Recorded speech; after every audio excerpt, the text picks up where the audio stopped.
Hello dear bankers, आप सभी के लिए आरबीआई की एक नई अपडेशन है और ये आरबीआई की updation new directions related to KYC RBI ने जारी की हैं और इसी पे आज हम लोग डिस्कशन करेंगे अपने आरबीआई की जो नई डायरेक्शंस केवाईसी के रिगार्डिंग आई है उसके ऊपर। ठीक है दोस्तों, सो क्या अपडेशन है देखते हैं 2025 में आरबीआई नॉर्म्स में।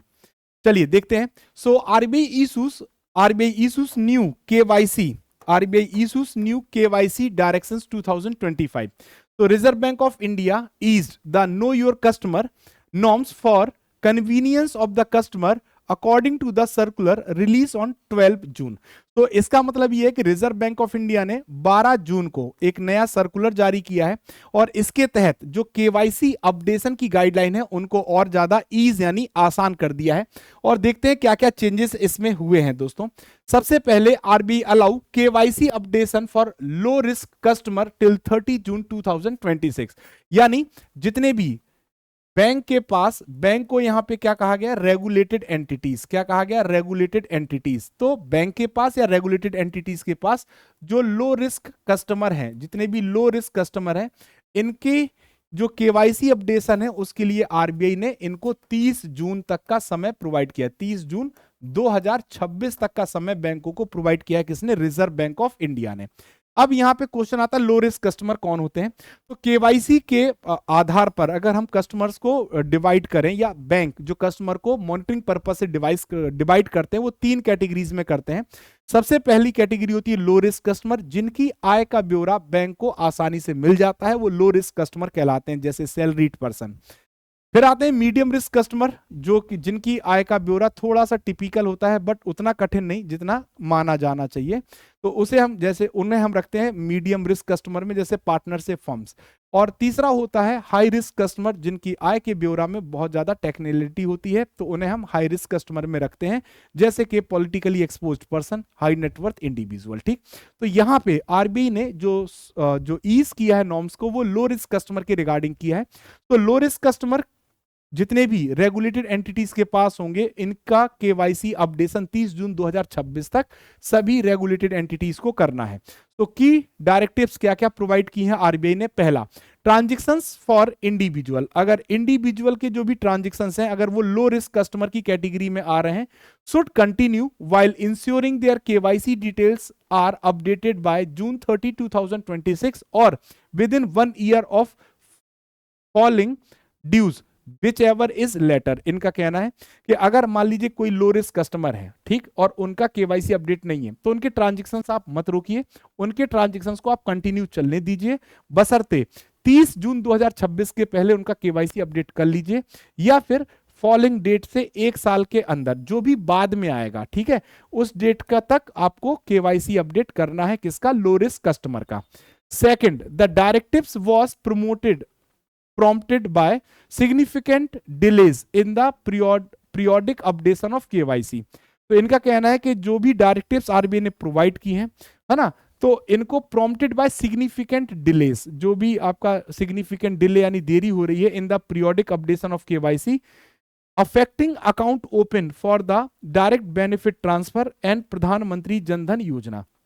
तो अब देखो ये जो प्रॉब्लम आई है, जो लो रिस्क कस्टमर है ना, जिनका केवाईसी अपडेशन नहीं है, तो उसकी वजह से जो भी अकाउंट ओपन हुए हैं डायरेक्ट बेनिफिट ट्रांसफर स्कीम के तहत या प्रधानमंत्री जनधन योजना के तहत, उनको जो सिग्निफिकेंट प्रॉफिट या जो बेनिफिट्स हैं वो प्रोवाइड नहीं हो पा रहे हैं, इसलिए केवाईसी अपडेशन की बात की जा रही है। ठीक है, अब फाइनेंस मिनिस्टर ने भी यहाँ पे अपना स्टेटमेंट दिया है, निर्मला सीतारमण जी ने।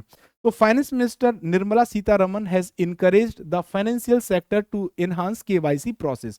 इन्होंने अपने फाइनेंशियल सेक्टर के जो प्लेयर्स हैं, रेगुलेटेड एंटिटीज हैं, उनको इनकरेज किया है कि वो केवाईसी प्रोसेस को और एनहांस करें।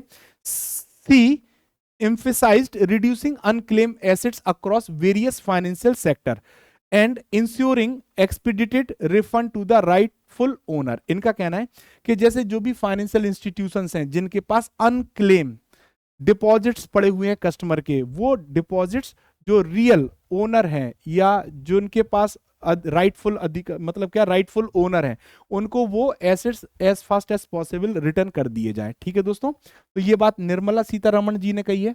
फिर यहाँ पे बिजनेस करस्पॉन्डेंट थोड़ा चर्चा का विषय बना है। क्यों? क्योंकि आरबीआई ने जो अपना केवाईसी अपडेशन या केवाईसी डायरेक्शन 2025 जारी किया, उसमें उन्होंने एक चीज अच्छी कर दी है कि रेगुलेटेड एंटिटीज बिजनेस करस्पॉन्डेंट्स की मदद ले सकते हैं केवाईसी अपडेशन की प्रक्रिया में। ठीक है, तो वही बात बताई गई है, बिजनेस करस्पॉन्डेंट यानी BCs are now allowed to assist with KYC updation. तो अब बिजनेस करस्पॉन्डेंट्स को अलाउड कर दिया गया है कि वो केवाईसी अपडेशन में मदद कर सकते हैं। Business correspondent can also aid in the activation of inoperative account. तो हम सभी लोग जानते हैं ऐसे अकाउंट जिसमें 2 साल या उससे अधिक तक कोई लेन देन नहीं होता है, तो उसे हम इनऑपरेटिव की कैटेगरी में डाल देते हैं।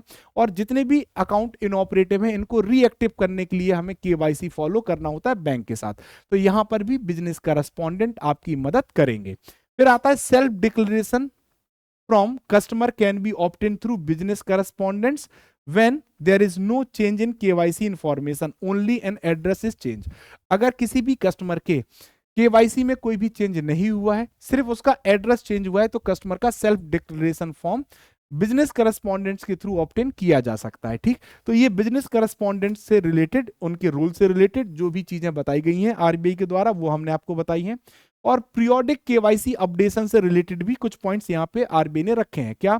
Regulated entities must notify customer in advance about the need for KYC updation, यानी बैंकों को, फाइनेंशियल इंस्टीट्यूशंस को, कस्टमर्स को नोटिफाई करना होगा केवाईसी अपडेशंस के रिगार्डिंग। ठीक है, so at least 3 advance intimation should be Saint. आपको कम से कम 3 एडवांस इंटीमेशन देना होगा अपने कस्टमर को, और उसमें एक लेटर भी होना चाहिए, एक लेटर लिख के भी आप भेजिए।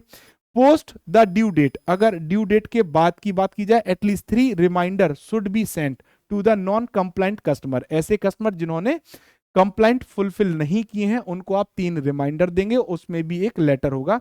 Entities are expected to implement these guidelines by January 1, 2026। RBI कहता है कि हम रेगुलेटेड एंटिटीज यानी बैंक और फाइनेंशियल इंस्टीट्यूशन से ये आशा करते हैं कि 1 जनवरी 2026 तक इन गाइडलाइंस को फॉलो कर दिया जाएगा। ठीक है दोस्तों, साथ ही साथ अगर हम बात करें एडिशनल मेजर्स क्या लिए गए हैं? Banks should organize camps and campaigns, especially in rural and semi-urban areas, to focus on KYC update। अगर बैंकों को अपने कस्टमर्स के अकाउंट्स को KYC को अपडेट करना है, तो बैंकों को रूरल और सेमी जो अर्बन एरियाज हैं वहां पर कैंप और कैंपेन्स चलाने चाहिए। Facilities for activating in operative account and updating KYC, तो जितने भी अकाउंट इन ऑपरेटिव हैं उनको ऑपरेटिव करने की फैसिलिटी प्रोवाइड करनी चाहिए। उसके लिए केवाईसी अपडेशन की बात की जाएगी। Be available at all branch, सभी ब्रांचेस से अपडेट किया जाएगा। क्योंकि केवाईसी अब जो भी बैंक का ऑपरेशन है वो सीबीएस के थ्रू चल रहा है, तो जरूरी नहीं कि आपको अपने होम ब्रांच में ही जाके अपडेट कराना होगा, नॉन होम ब्रांच के थ्रू भी आप अपडेट करा सकते हैं। वीडियो कस्टमर आइडेंटिफिकेशन प्रोसेस, जिसे वी चिप कहा जाता है, can be used for KYC updates. आप वीडियो कस्टमर आइडेंटिफिकेशन प्रोसेस का भी यूज कर सकते हैं। RBI initiative aim to tighter KYC norms, RBI ने ये सब जो उपाय लिए हैं, ये सभी जो प्रावधान किए हैं, इसका मुख्य उद्देश्य है कि केवाईसी नॉर्म्स को और ज्यादा सख्त किया जाए to facilitate benefit from the DBT, reduce inoperative account and prevent fraud. तो 3 ही चीजों के रिगार्डिंग उद्देश्य है। पहला, डायरेक्ट बेनिफिट ट्रांसफर का लाभ कस्टमर्स को मिले, इनऑपरेटिव अकाउंट्स की संख्या जो बढ़ रही है वो कम हो जाए, और क्या हो जाए दोस्तों, फ्रॉड से बचाया जा सके। ठीक है, तो ये आरबीआई का इनिशिएटिव है। आई होप आप सभी को ये इनिशिएटिव समझ में आए होंगे, और ये हमारे पीपीबी से रिलेटेड इंपॉर्टेंट पॉइंट था जिसको हमने आज डिस्कस किया। और यदि आप जेएआईबी एग्जाम को टारगेट कर रहे हैं तो आप हमारे साथ जेएआईबी एग्जाम को टारगेट कर सकते हैं हमारे जेएआईबी महापैक के साथ। तो यहां पे आपको मल्टीपल बैचेस है ना, multiple live sessions, 200+ class notes, doubt 24/7, 500+ mock and quizzes available होते हैं, और आपके चारों कंपलसरी पेपर कवर हो जाते हैं। 1 ईयर महापैक 3,999 और 2 ईयर महापैक 5,999 में आप अवेल कर सकते हैं। वहीं पे अगर आप 6 मंथ महापैक लेना चाहें तो 2799 में आप 6 मंथ महापैक को भी सब्सक्राइब कर सकते हैं। ठीक है दोस्तों, साथ ही साथ अगर आप जेएआईबी एग्जाम नवंबर 2025 को टारगेट कर रहे हैं तो हमारा फाउंडेशन बैच भी अवेलेबल है। लीस्ट प्राइस 1999 में आप इस बैच को सब्सक्राइब कर सकते हैं। ठीक है दोस्तों, इंडिविजुअल बैचेस भी अवेलेबल हैं। अगर आपका कोई इंडिविजुअल एग्जाम रह जाता है तो मात्र 799 रुपए में आप इंडिविजुअल बैचेस को सब्सक्राइब कर सकते हैं। और यदि जेएआईबी से रिलेटेड आपके पास कोई डाउट्स है तो आप हमारे टेलीग्राम पे जुड़ के अपने डाउट क्लियर कर सकते हैं।